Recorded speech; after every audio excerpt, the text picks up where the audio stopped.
Right then, so honestly, it's been a while. So having a recap episode was rather helpful for me personally, as we take a trip down memory lane while our heroes are captive, but they look at what has happened in order for them to get to where they currently find themselves now. Hello everyone and welcome to Dueling with Dancer. Today we're talking all things episode 128 of the Yugioh Go Rush anime series. The aftermath of that climactic battle that saw the birth of Otes and the goodbye of Yugioh. Now then, this episode was a recap episode. Let's not sugarcoat the facts, but it was still a very fun watch. And seeing that we managed to get a few interesting visual changes really helps to hint at the future direction that the show could be going into.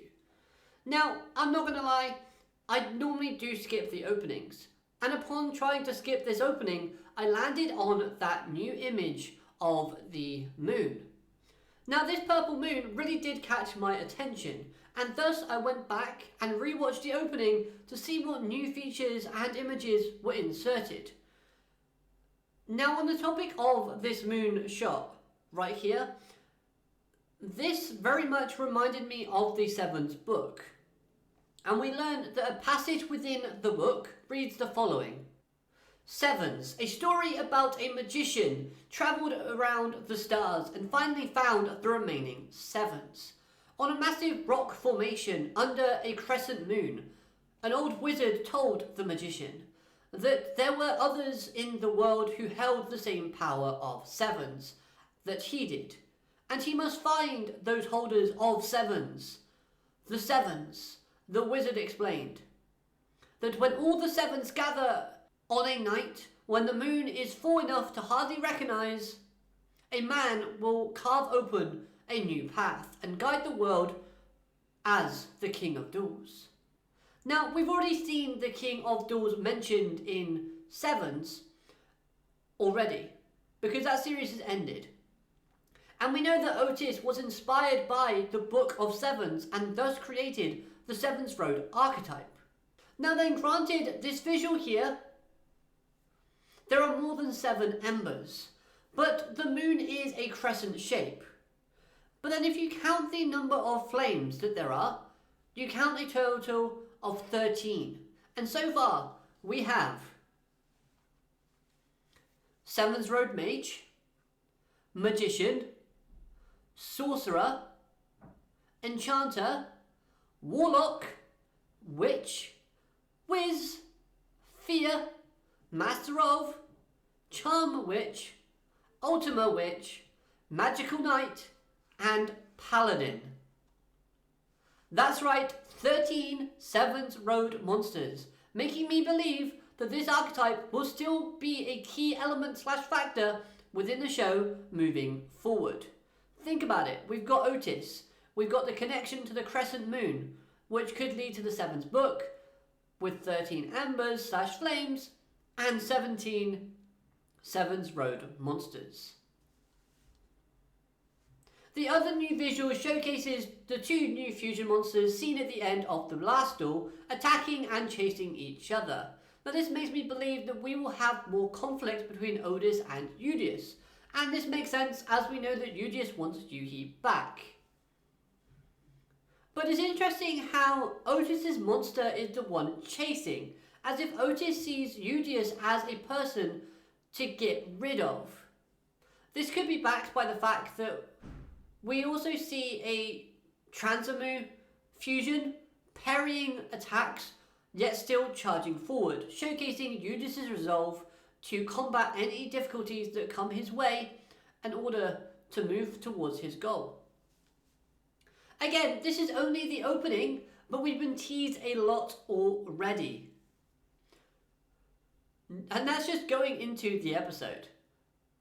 Now, the episode itself is a little more toned down, but we do learn that the group who went into space got captured after the mission failed. Now they're forced to clean whatever this location is, and it's clear that they will revisit this device later, as it seems really important. My guess for now is that it's some form of power system that might aid Yuna in attempting to enter the future. Why? Well, to be with Yugioh again, of course. This episode really wanted to remind us of the connection and feelings that Yuna has for Yugioh. So whatever her plan is, I believe it has something to do with Yugioh / seeing him again, despite the fact that Yugioh has already gone back towards the future. Now, I did find it funny how just putting collars on the Ryugu brothers is enough to basically stop them transforming, but I guess these are kind of anti-alien devices or dampeners that MIK, which is now owned by Goha, invented previously to help combat dangerous criminals. Or criminals, as they called it. Now, of course, we've mentioned before that this is a recap episode, but there was just something about seeing the way the characters fondly thought back on their time / experiences with Goha Yuna. Seeing how positive Rovian looked during this was a highlight. And yes, most of Yuna's actions were driven by love and affection. Now, when they first start talking about Yuna and bringing up this idea, I honestly did think about how before Yugioh arrived, Goha as a company was almost on the brink of collapse / bankruptcy. This is something we found out relatively early on into learning about Yuna's character. And obviously the fact that they were at odds with Mutsuba. Now, thanks to Rush Duels and Yugioh, Goha is booming once more. And even more, Goha and Mutsuba were once friends, before obviously the ending of the previous arc. Again, I do believe there is more to Yuna's plan, and that card that she longingly stares at in Yugioh's workshop could be a massive element to whatever her plan is moving forward.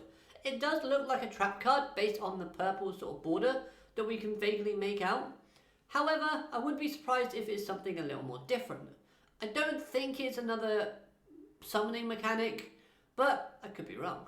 Now, another reason as to why I believe that Yuna could be planning something else is because of the knowledge that we already know regarding the future.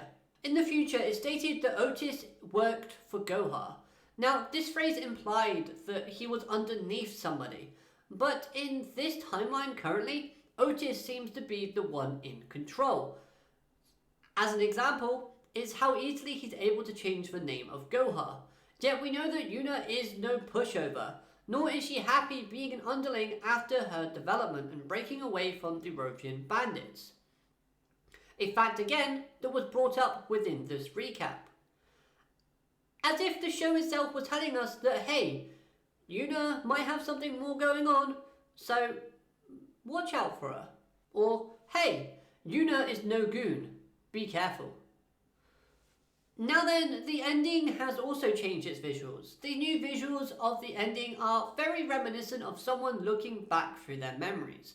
And we know how important and integral the element of memories have been within Yugioh Go Rush up to this point.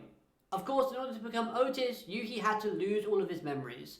Udius's deck is constantly filled with monsters with names that reference sort of memory loss, or some form of memory connection.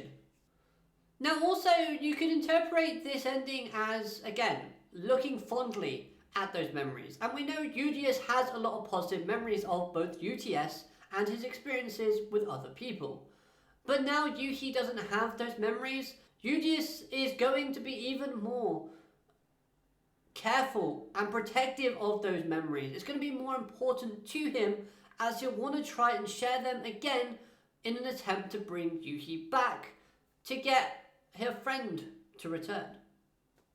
So after that visual, we get to see the remaining 3 Vulgarians standing together, facing the Odo twins.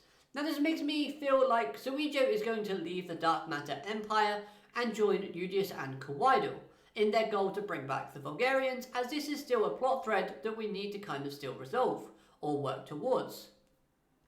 This is also playing back to the warning that Kawaii left to Udius in warning him about the Odo twins, or be wary of the Odos. Okay, and finally, I want to just mention, I like the fact that we didn't see too many characters in this episode, and we relatively focused on the captive heroes. We do get to see though in the next episode preview that we're going to be looking at Yugioh's character and learning what he's been up to since the aftermath of the events that occurred last time. But it's interesting to see that he's now seemingly more on the run from the looks of the preview. Now I know I don't normally talk about the next episode previews in my reviews, but at the same time, seeing that we have the Nanaho variant come back fills me up with a lot of excitement. So I can't wait to see what joy she brings to the next episode. Now, we have seen the insect ninjas before. This is nothing new, but I don't think they're working for Otes. I think it's going to be similar to how we saw in Sevens, where Nanaho was working alongside Yugioh. So this bug group in this timeline is going to be more aligned with Yuna. That's just my thoughts anyway.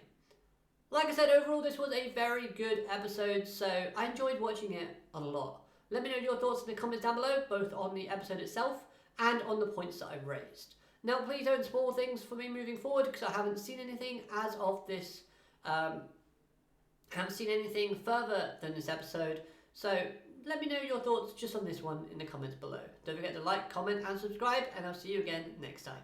Have a great day, alligator, matane, goodbye.